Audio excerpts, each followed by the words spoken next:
2,000 years ago, they called them angels. Today, we call them aliens. I came to express the rap I'm manifest.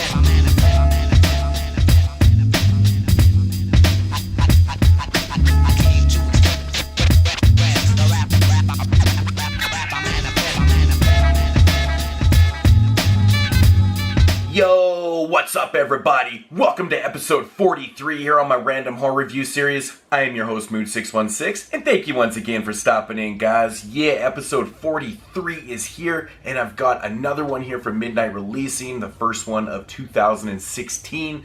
And this film right here is being released today, February 9th, 2016. So, if you like what you hear, run out and buy 2 copies. Don't know why, But yeah, so this one right here, 2016, I think this is like the third film this year I've seen from 2016, so this is very cool. When I first saw the title, I was a little intrigued by it. I didn't really know what to think of it though, you know, because with these type of films, they can go either way. They could be good, they could be bad. But anyways, 2016, this one is called Conspiracy Encounters.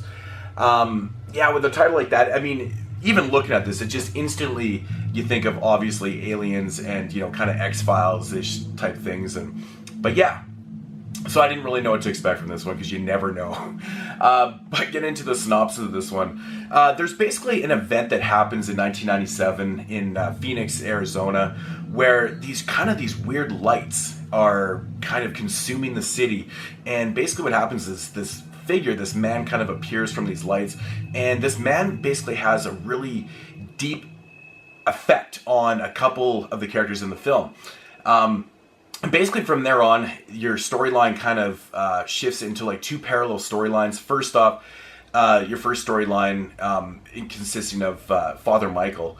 He is obviously affected deeply by the events of this night, and he doesn't really know why. Like, he wasn't really a true witness to the lights and stuff, but he feels something is happening to him on the specific day, and he starts to kind of question his sanity a little bit. You know, he's getting paranoid, he's hearing he's hearing weird sounds, and he just really starts kind of questioning reality and what his purpose is and things like that. So he basically travels down to Mexico to visit his mentor. Due to some unforeseen circumstances, something happens to his mentor, and you know, then he just kind of falls into this weird, kind of dark, depressed kind of reality, and he's struggling to figure out what exactly is his purpose in life. He feels like there's something there, but he can't figure it out. And of course, on the other parallel storyline, you've got a guy named Jimmy, and same thing. He kind of saw this figure, and he's looking for him. He's got pictures of him. He's going through life and wondering the same thing. He's like, he knows that there's something out there that he needs to discover, or that he needs to do, but he doesn't know what it is. And yeah, so that's basically what the premise of the film is right there. Now, my thoughts on this one. First off, I really enjoyed the structure of this film. I love having these 2 parallel stories that are basically coinciding with this certain event that happened.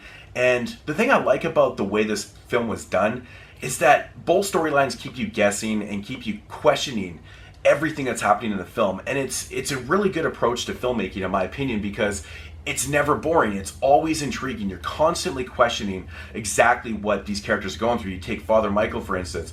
He's very paranoid. He's very delusional. It's almost schizophrenic. He's, you know, at times he feels like he's schizophrenic. And, you know, you're kind of questioning, like, okay, is he really going crazy, or is there a higher purpose for him? And, you know, you're following this character and you're kind of feeling like, what is next? What is next? And you're constantly questioning things like aliens and UFOs and certain elements of the film. And it has this total paranoid, delusional feel to the film. And that's one of the coolest things about the film. It's very serious in tone. And that's what makes this film work so well. It's super serious in tone. It has this great kind of schizophrenic overall approach to it. I love that about it.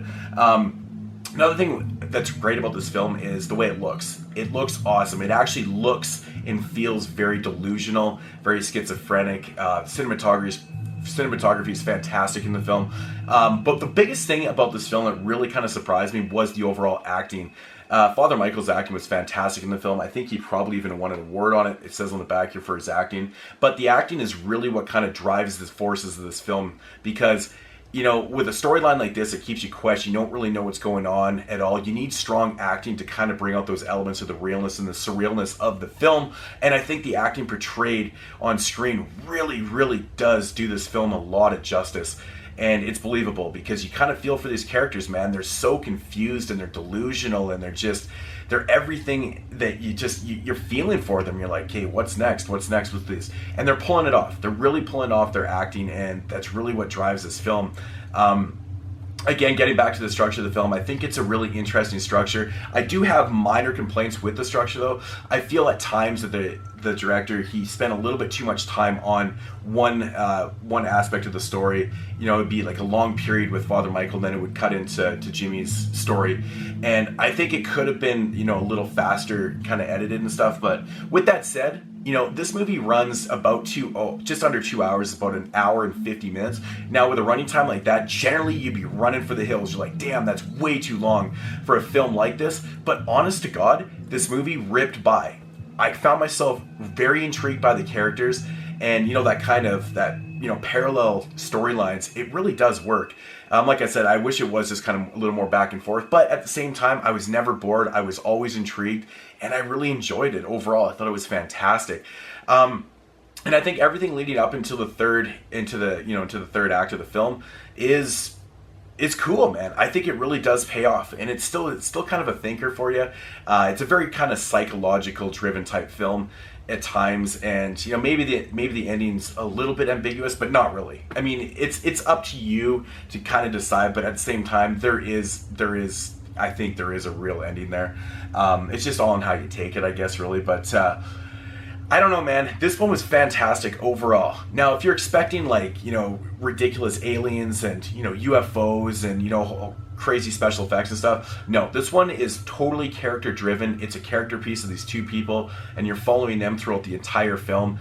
And I love these type of movies that keep you asking questions over and over again. And maybe you're getting the answers and maybe you're not. That's the coolest thing about this film. So like I said, you're not going to get a lot of special effects with this one, and there's really no blood and gore. So if those are the things that you're looking for, fast-paced action, blood and gore, aliens, and UFO stuff, it's not with this one. It's a very psychological, paranoid, very delusional, schizophrenic type film. But I really enjoyed this. I thought it was fantastic, great structure. The music fits really well in this film too. It's got that total paranoid kind of eerie soundtrack to it that works perfectly. It works awesome, and I really enjoyed it. But with all that good stuff said, minor little gripes and stuff, I don't know if this one's going to be for everybody out there. I know the running time is definitely going to scare some people off from checking this one out, but it could have been trimmed down a little bit. Like I said, it did fly by. I remember checking the time, and there was only 10 minutes left in the film, and I was like, wow, that's really, really crazy that I just watched like 100 minutes of this. So, that's a really good sign. But I don't want this review to go on as long as this film did. So I'm going to get to my rating, and I'm going to give this one a solid 7.5 out of 10. I thought it was a very cool film, and I'm glad that it won awards, and I hope it gets recognized, and I hope people do check it out. But like I said, it's definitely, I wouldn't say a slow burn. It just has a lot of developing plot and story and things that are going on, but it's more about the look and feel of the film. It's not one of those, style over substance films. I think there's a lot of substance in this film. So take it for what it is. Check it out. Conspiracy Encounters. Really enjoyed this film. I thought it was fantastic.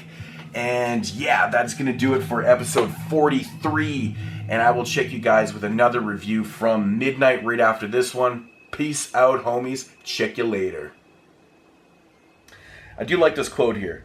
Anyone interested in deeper thinking as who we are and where we're going must check out Daniel Pace's award-winning film. Yeah! 2,000 years ago, they called them aliens. Fuck. Fuck is that noise, man? What the fuck is that? You like aliens? You like alien stories? Well, I got a good one for you. I don't know what the fuck is going on in here, man. I keep hearing voices. I keep questioning my own sanity. What is going on in this fucking place, man? Oh.